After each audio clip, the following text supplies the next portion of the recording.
आज मैं आप लोगों के समक्ष एक कंपाउंड इंटरेस्ट का क्वेश्चन लेके आया हूँ, जो कि हम लोग एक सिंपल मेथड से लगाते हैं तो वो थोड़ा लेंदी हो जाता है।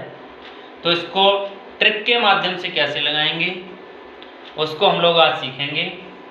जैसे कि एक सवाल दिया गया है, a certain some thrice itself in 15 years of CI, in how many years will same sum 27 times itself at the same rate of CI।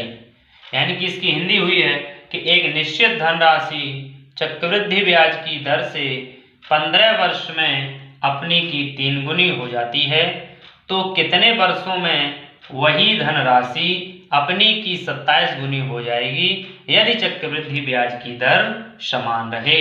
यदि चक्रवृद्धि ब्याज की दर समान रहे तो देखेंगे इस तरह के सवालों को कैसे सॉल्व करेंगे। बहुत ही जल्दी एक शॉर्ट ट्रिक के माध्यम से सीखेंगे सॉल्व। जैसे कि दिया गया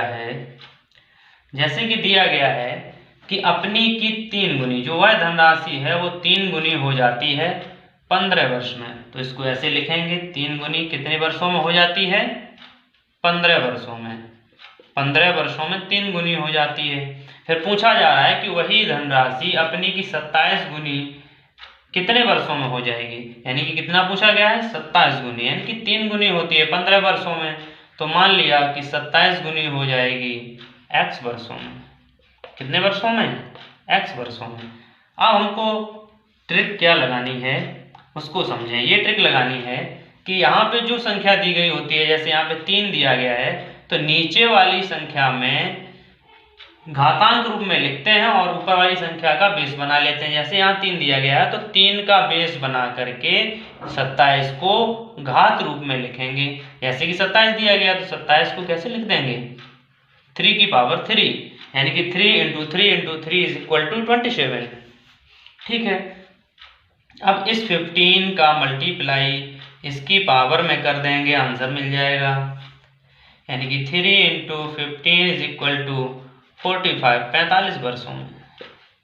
यानी कि वही धनराशि, यानी कि एक निश्चित धनराशि चक्रवृद्धि ब्याज की दर से 15 वर्ष में अपनी की 3 गुनी हो जाती है, तो वह कितने वर्षों में अपनी धनराशि 27 गुनी हो जाएगी। यानी कि वही धनराशि अपनी की 27 गुनी हो जाएगी, तो वह धनराशि 27 गुनी कितने वर्षों में हो जाएगी?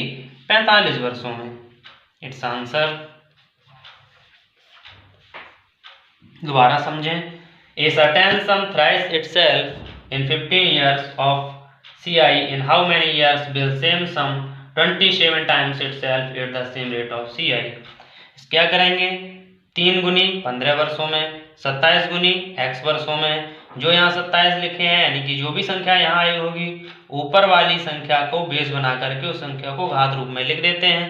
यानी कि यहाँ पे 3 दिया गया था तो 3 बेस बनाया, इसको 27 को 3 × 3 × 3, 3 की पावर 3 लिख दिया।